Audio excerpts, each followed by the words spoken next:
Hello and welcome to my first review on this channel. In this new series called Garf Review Stays.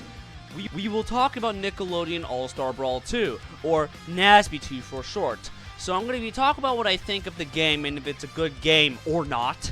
Keep in mind, this is just my opinion, and none of it's objective. So let's get into it, shall we?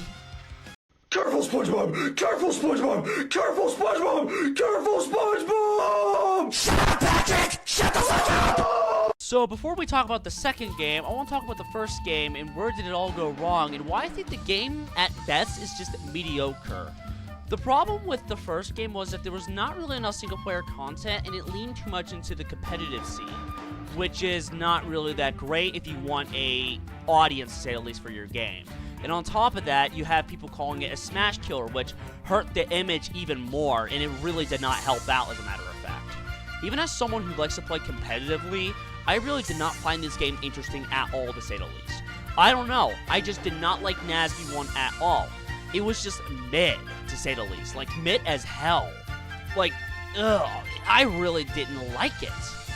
However, it seems like the second game fixes all these problems that the first game has, such as more single-player content and, you know, refined movesets, which is I really did not like about the first game was that the movesets felt very bland. So, let's jump into the characters. Since you ruined our favorite hotspot, it only seems fair that we get to eat your brain. You wouldn't like my brain. It's all circuity and metallic. So NASB 2 has about 25 playable characters. For a crossover fighting game, it does have a strong lineup of Nick shows and Ethan. Motherfucking El Tigre? Holy shit! Yeah, they really aren't messing around with this character roster, but yeah, this is a good thing, actually. My favorite's being Jenny, because she's very fun to play, and the combos, well, they feel great. And Garfield because, well... away by winning neutral from really far. Four stockings, Lily!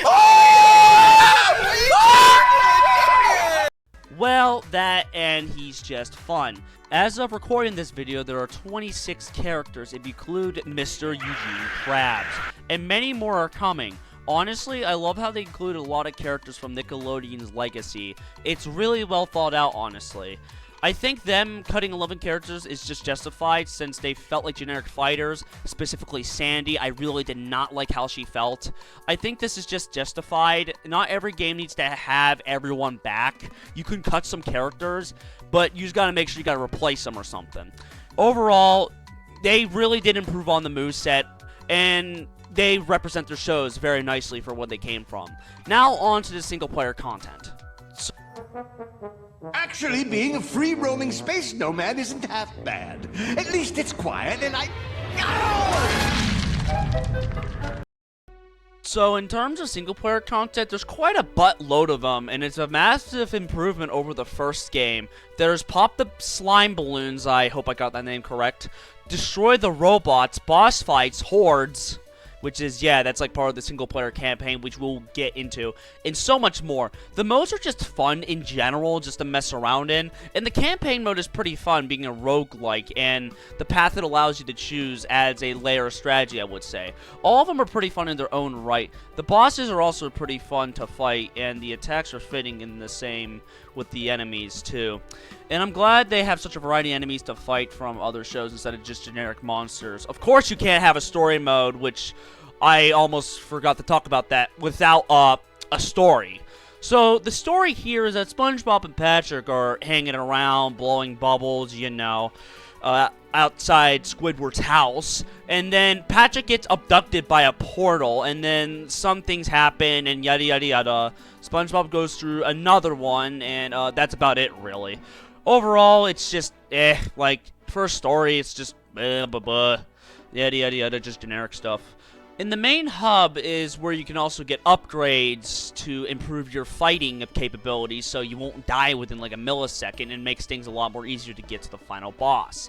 The mode is pretty fun, and you can also get decorations from Gary, and there's also a training mode in there. It's, to say the least though, it's pretty cool, I guess, how you're able to, you know, access it so easily without having to, you know, go back to the main menu and select it through single player, and, you know, yeah, it just makes it more accessible, to say the least. You only get to start out with SpongeBob, but you can also unlock fighters as you go by, which makes sense though. But don't worry, in the base, or not in the base game, but in the game, if you go to play with a friend, every fighter's unlocked. This is just the story mode we're talking about here, in which you have to unlock everybody by fighting against their evil counterpart or whatnot. I don't know. I know they're mind controlled, but eh. The entire story mode yet is just a fun one, to say the least. It's just really fun on how they make it like a roguelike in general. And like I said, though, the amount of strategy you can put into it. But let's get on to the mechanics of this game, which...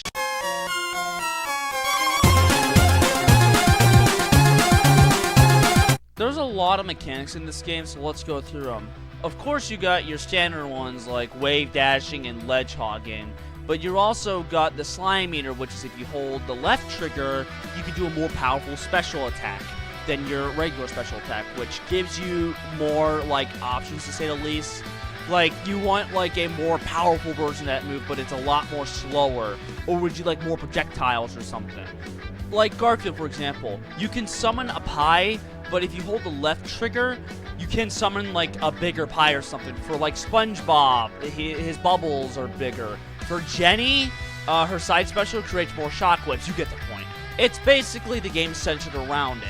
And it makes your smash attacks a lot more stronger than your, than your usual ones. So basically there's a lot of stuff to do here. But, however, there is one thing I don't like about this mechanic, and we will get into it. And no game is perfect. Like, no matter how much you try, nor how much effort you put into it, there will be no such thing as a perfect game. So, I have criticisms with this game, so let's go through it. Beat the 12 o'clock deadline, so if you don't change that total back to $1.50, I will do something not nice! It's a good game, don't get me wrong, but however, there are some complaints I have. One of them being the DI kind of blows, like chunks to say the least. And the launch angle is even blessed, not even a fan of it. Honestly though, someone who's played a lot of platform fighters, it feels like it doesn't matter on, like, if I DI out, DI in, DI up, DI down, don't DI at all. Feels practically the same. There's practically no difference. Like, I really just don't like it, but, whatever. Also, plus, apparently this game is very, like, not very, but, like, kind of unpolished, to say the least. If you don't believe me, I got these clips right here.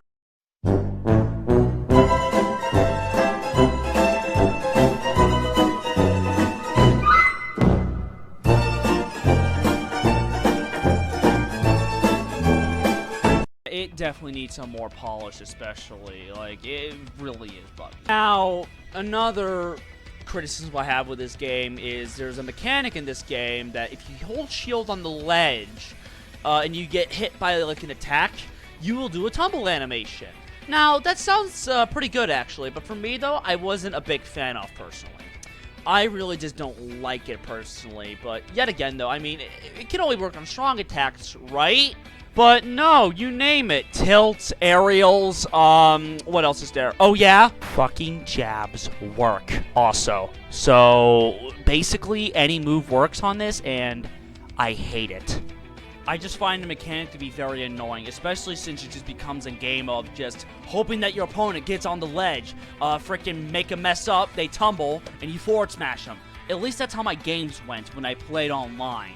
I really did not like this mechanic. I really don't. However, here's another mechanic that I find to be very frustrating, and I think this clip should just explain it. I'm gonna pull it up right now. And install if you played any fighting games. Now, I fucking despise this bullshit right here.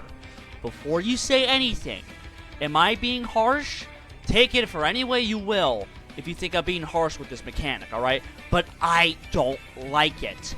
There is a personal reason why I don't like a mechanic like this. Because one thing's for certain, for me though, in platform fighters, it's the adrenaline rush that makes me want to keep playing. Like, just imagine, right? You're both at a very high percentage. You're both are really good players. And then like, like, and the time's ticking down, right? And you know that one screw-up will lead to the result of defeat. That is the type of adrenaline rush I'm looking for. And the victory is very satisfying. This is not even just Rivals I'm talking about here. This goes for all platform fighters. NASB 2, on the other hand, And it feels very anticlimactic, to say the least. Like, just imagine it's like you press 2 buttons, cancel out all knockback, and yeah, no, I'm not a big fan of that personally. I just feel like it just takes the life or death situation for me away, and that's why I play platform fighters. And adding a mechanic like this, I'm not personally a big fan of. Now, put down your pitchforks. I can understand why people like this mechanic. I can understand, like, it might add some strategy value, and I'm not gonna, like, hate on you if you like this mechanic, but for me, though, it ain't it, Chief. Personally, it's the adrenaline rush that makes me want to keep playing platform fighters. But anyways, on to the conclusions. This is great. Just the 3 of us. You, me, and this brick wall you built between us. Yeah. Despite all the harsh things I said, I still think this is a very fun and solid platform fighter for me to revisit from time to time. Do I think it's the best? No, I don't personally think it's really the best platform fighter, nor even near the best platform fighter. But if you're asking me, essentially, it's still fun, especially with the single-player content being replayable to the highest degree. However, I feel like that this game could have been improved a lot more, mechanics-wise and DI-wise in general. Then I would probably revisit it even more. Overall, though, it's still a fun game in general, despite its flaws. I give it a 7 out of 10. Basically, it's a good game, but however, I wouldn't hold it to the highest regards. But what do you guys think? Leave a comment down below. Maybe click the like and subscribe. I don't know. Anyways, I'm done with this.